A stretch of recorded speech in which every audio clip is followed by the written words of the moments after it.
Come state? Spero bene. Come sempre, prima di iniziare il video vi ricordo di iscrivervi qui sotto al mio canale di YouTube, di attivare anche la campanellina così sarete sempre aggiornati su tutte le prossime novità. Allora, prendiamo la nostra mitica penna Sky, la nostra mitica penna Sky della Faber-Castell. Trovate il collegamento qui sotto a questo video, costa pochissimo, è il nuovo gadget del mio canale, quindi se volete vi lascio il collegamento qui sotto a questo video. Se non lo trovate nei commenti andate nella descrizione del video e trovate il collegamento anche lì.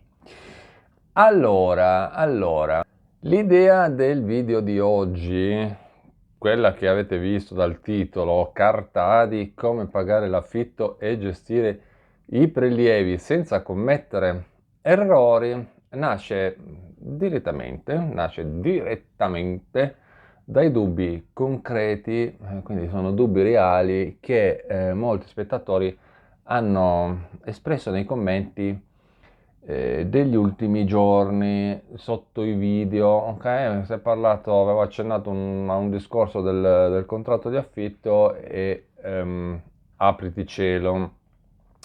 Quindi cosa è successo? È successo che molti si trovano in difficoltà, non solo con le tempistiche, ma proprio con le procedure tecniche all'interno degli uffici postali, perché anche all'interno degli uffici postali hanno la capacità di mettere i bastoni tra le ruote della gente. Quindi oggi vediamo i punti chiave che servono per dare delle risposte immediate. Ok? Quindi facciamo prima.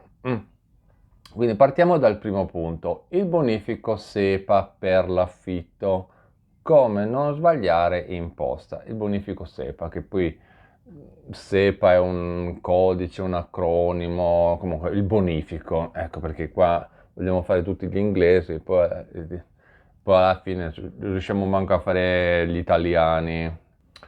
Quindi dalle domande emerge che c'è ancora tantissima confusione su come eseguire il pagamento del canone di affitto, sempre la mitica penna. È fondamentale chiarire che io mi sono segnato 4 punti, quindi è diciamo un sottomenù del bonifico per l'affitto. Primo, il bonifico va fatto esclusivamente presso un ufficio postale utilizzando la carta ADI.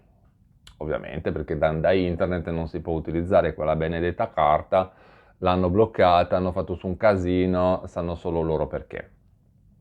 No, il perché lo sanno, lo so anche io, ma l'ho già spiegato tante volte, comunque c'è un motivo. Poi è possibile pagare solo l'importo relativo alla quota affitto. Esempio, 280 euro per l'importo dell'affitto che è stato indicato all'interno della domanda e non per importi che vi decidete voi, ok?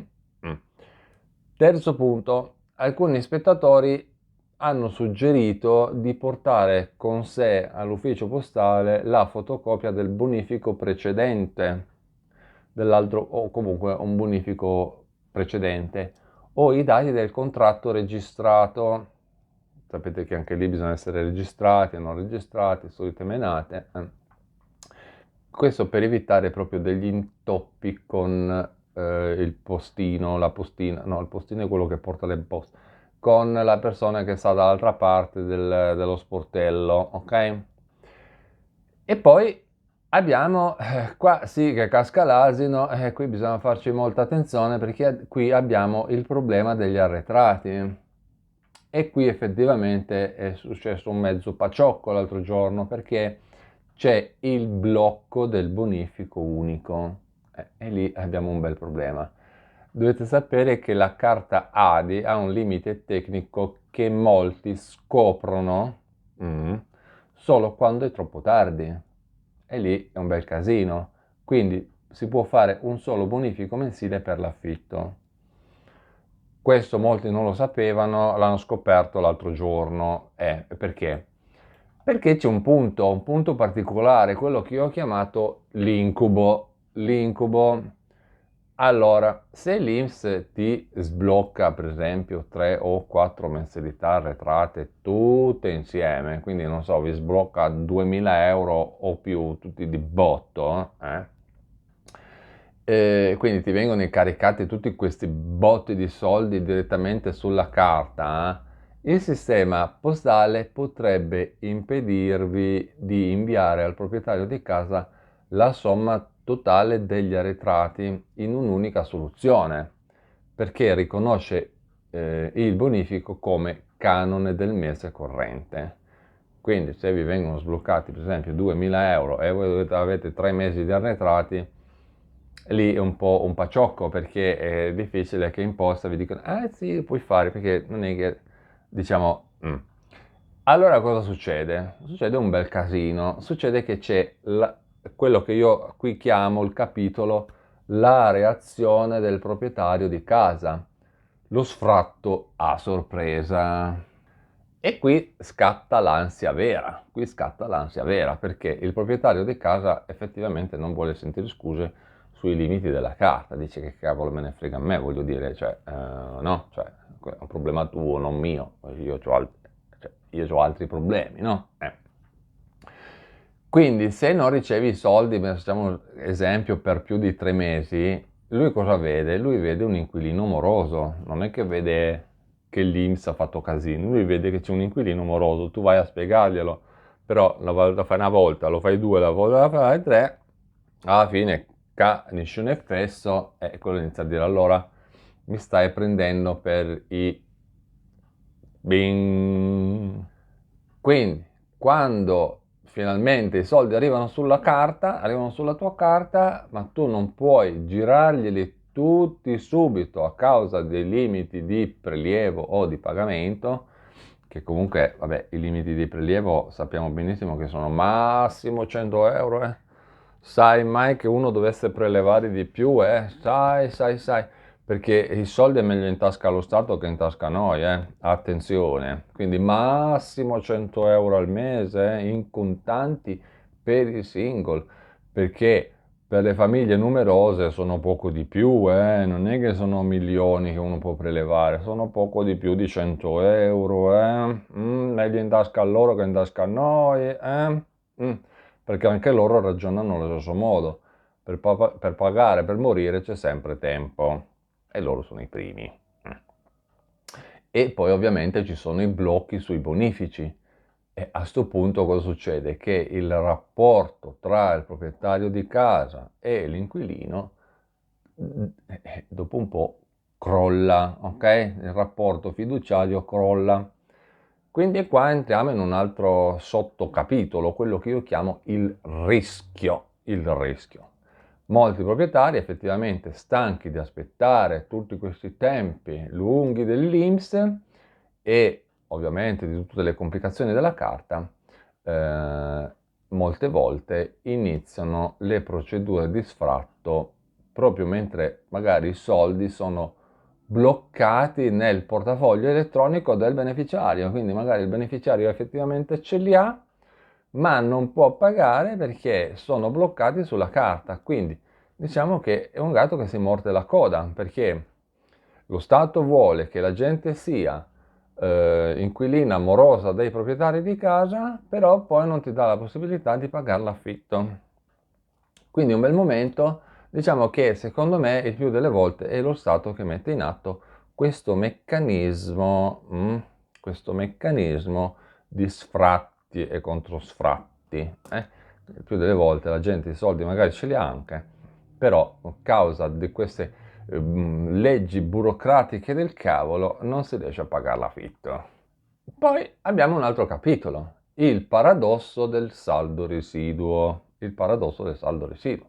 Quindi c'è un altro pericolo.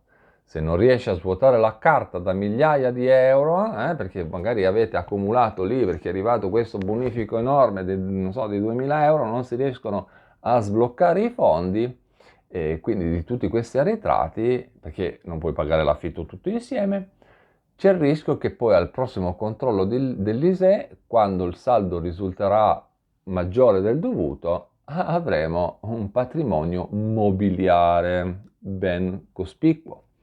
Quindi risultato beffardo, potresti superare le soglie patrimoniali l'anno successivo e quindi rischiare di perdere il diritto all'assegno di inclusione, proprio a causa dei soldi che lo Stato ti ha dato in ritardo, ma che però non ti permette di spendere come vorresti. Quindi possiamo dare un consiglio, poi mi fermo perché sennò qua diventiamo lunghi una quaresima, quindi possiamo dare un consiglio così, spassionato, poi ognuno facesse quello che vuole.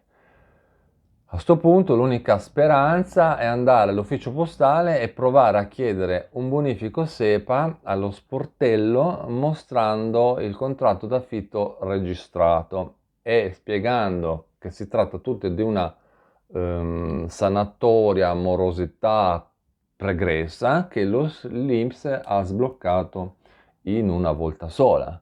Quindi chiedere per favore se si può fare un pagamento unico. Attenzione solo al fatto che non tutti gli uffici postali conoscono, cioè non è gli uffici postali, i dipendenti degli uffici postali non è che sono tenuti a conoscere tutte le problematiche dell'INPS, quindi non conoscono tutte le procedure che ci stanno dietro.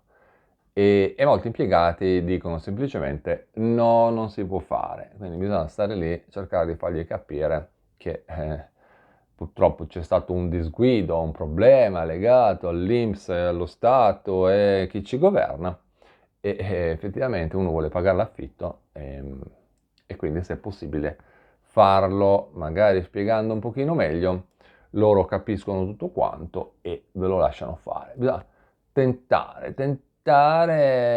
di trovare anche la persona giusta che lo capisce, perché anche loro ragionano molto per scomparti, quindi bisogna trovare un attimino chi capisce la problematica. E ultimo consiglio, cosa fare durante il mese di stop. Un'altra preoccupazione molto sentita è come coprire l'affitto durante il mese di sospensione, tra il primo e il secondo ciclo dei 12-18 mesi. È vero che non c'è più il mese di sospensione, però il primo mese viene pagato alla metà, quindi 12 mesi, da 12 mesi diventano 11, di cui 11 e mezzo. Ok? Alcuni utenti, praticamente alcuni di voi, hanno consigliato di mettere da parte dei risparmi sulla carta nei mesi precedenti, ma c'è proprio una specie di incertezza sulla possibilità di usare quei fondi residui proprio specifici per il bonifico durante il mese di pausa, ok?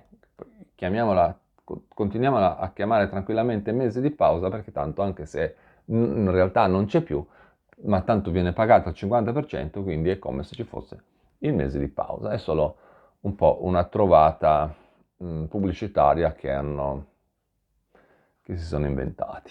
Ecco.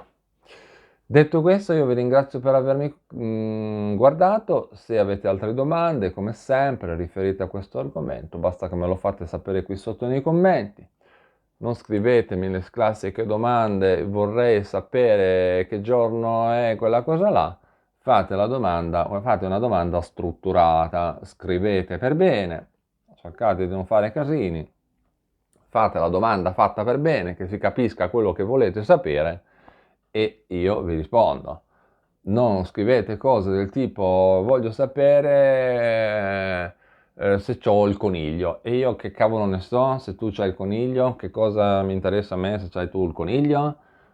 Fate la domanda per bene, scritta per bene, perché mi sarei anche un po' scocciato di tutte queste domande fatte a cacchio di cane che non si capisce niente, ok? Quindi se volete commentare, commentate con una domanda scritta per bene. Con questo è tutto, io vi ringrazio, ci vediamo prossimamente, sempre qui sul mio canale. A presto, ciao!